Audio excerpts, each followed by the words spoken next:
Olá, esse é o programa Conversando com o Cardiologista. Nosso tema de hoje, radiologia. E falando em radiologia contemporânea, vamos abordar tomografia computadorizada e ressonância magnética. Para abordar esse tema, trazemos aqui o Dr. Eduardo Marques da Rocha Trevisan, que é egresso daqui de Santa Maria, natural de Santa Maria, que fez formação em Passo Fundo e São Paulo, notadamente nessas áreas mais dos dias atuais. Doutor Eduardo, é um prazer tê-lo aqui. Igualmente, doutor. Eduardo, você está há quanto tempo aqui em Santa Maria? Bom, eu voltei da minha especialização em São Paulo exatamente 2 anos atrás, dia 30 de setembro de 2014, coincidentemente.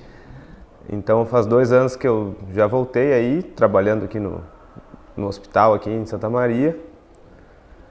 E, a princípio, pretendo seguir aí por um bom tempo agora. Fez uma formação na Beneficência Portuguesa em São Paulo, né? Um fellow lá. São Paulo é a nossa máquina, né? No Brasil, em todos os aspectos, até pela sua potência econômica, política, né? E dentro da medicina a gente sabe que ela tem uma medicina diferenciada. Na Beneficência Portuguesa, muitos casos de tomografia e ressonância? Muitos. Até a gente tinha uma área específica só para isso, que eram médicos radiologistas e cardiologistas também, especializados só em imagem. E tinha um volume de exame realmente alto, em torno de 15 pacientes dia de tomografias de coronária, né? E entre 4 e 5 ressonâncias cardíacas por dia, que é um número bastante alto, né? Aqui, por exemplo, a gente faz muito menos do que isso, né? Mas claro, somos um centro muito menor. E então era uma gama de patologias diferentes também, bastante casos diferentes, que ajudava bastante na nossa formação, né? Que é uma coisa importante, né? Repetição e ver coisas diferentes, porque só assim que a gente consegue desenvolver, né? Um raciocínio em cima dos casos diferentes, né? Que quando sai da normalidade, que é para isso que a gente está ali, né? Para tentar solucionar um problema antes dele aparecer com outros sintomas, né? Uma coisa importante, né, Eduardo, é o número de pacientes que você tem por experiência, né, por estudar esses pacientes, por fazer exames e com a preceptoria adequada, né? Então, nós que fazemos intervenção, a gente sabe que quanto mais você praticar, mais casos você tiver, maior habilidade você vai ter, né? A tomografia e a ressonância, como nós falamos no início do programa, ela é a medicina, a radiologia contemporânea, porque antigamente tudo era em cima da radiologia, depois veio a ultrassonografia e depois tomografia e ressonância, que vieram a preencher quase todos os espaços dessa área de imagem, né? A tomografia, o que se tem hoje de aparelho de tomografia que vocês conseguem elucidar para todos nós clínicos quando nós solicitamos exames complementares? Assim, falando especificamente da tomografia da área cardiológica, né, que são a tomografia das artérias coronárias, que antigamente os tomógrafos eles não tinham a capacidade de acompanhar de realizar um exame de tomografia cardíaca pelo um problema básico que o coração não para de bater, obviamente, né? Então, todo movimento atrapalha a tomografia, né? Então, o resto do corpo a gente consegue mobilizar, mas o coração, infelizmente, ele não tem como parar. Com o avanço da tecnologia, as máquinas mais modernas são capazes de...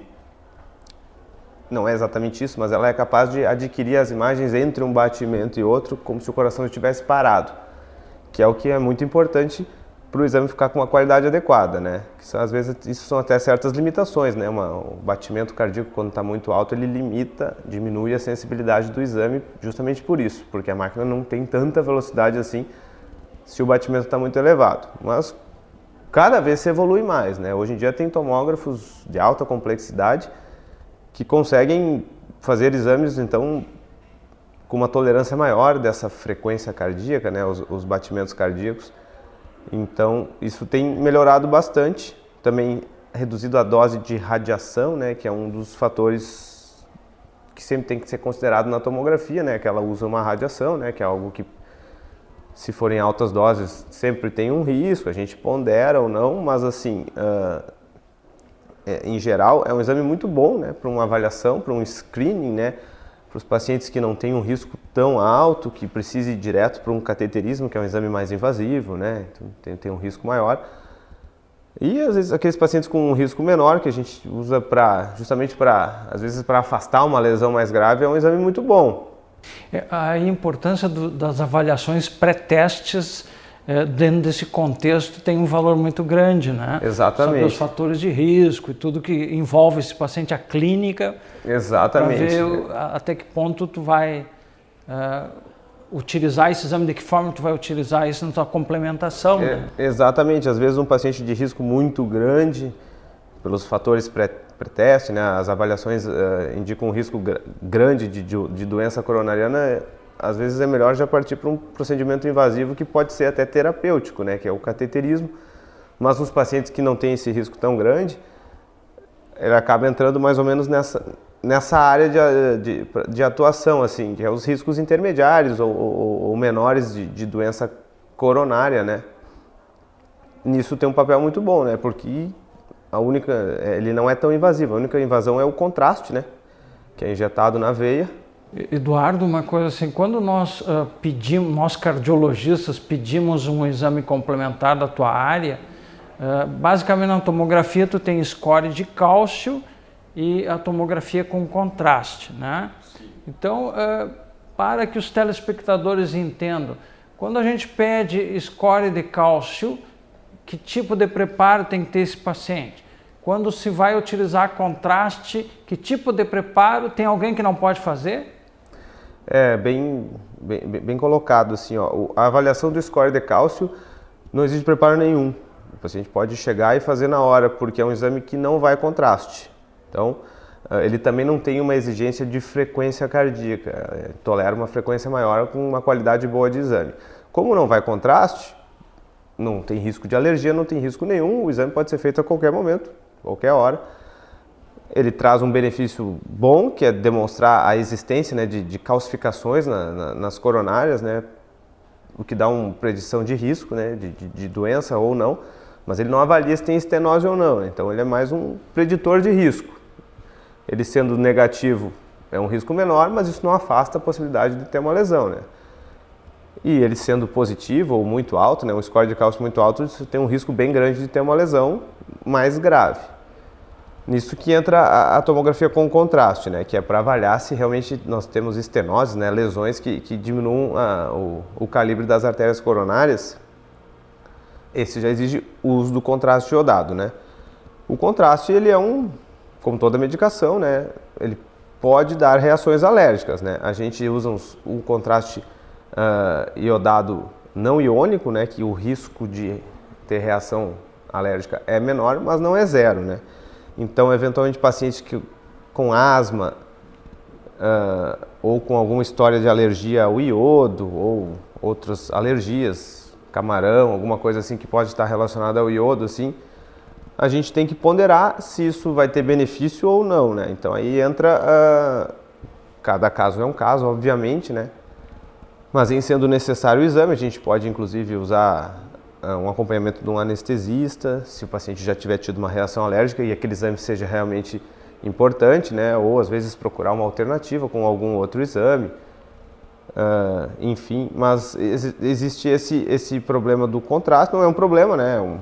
É uma condição, assim, é incomum a reação alérgica, mas ela acontece. Em geral, quando acontece é leve, mas eventualmente ela pode ser grave.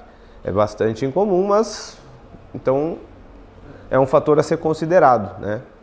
Eduardo, mas assim, nós quando encaminhamos os pacientes, a gente vê que vocês têm todo um cuidado de entrevista com esses pacientes, reavaliá-los, né? Para ver se eles não caem dentro desse percentual de pacientes que tem um potencial maior de desenvolver alergia. Isso dá muita segurança na entrevista que vocês fazem também ali no serviço, né? Mas nós vamos para um breve intervalo e depois retornamos mais abordando esse tema de métodos de imagem em radiologia.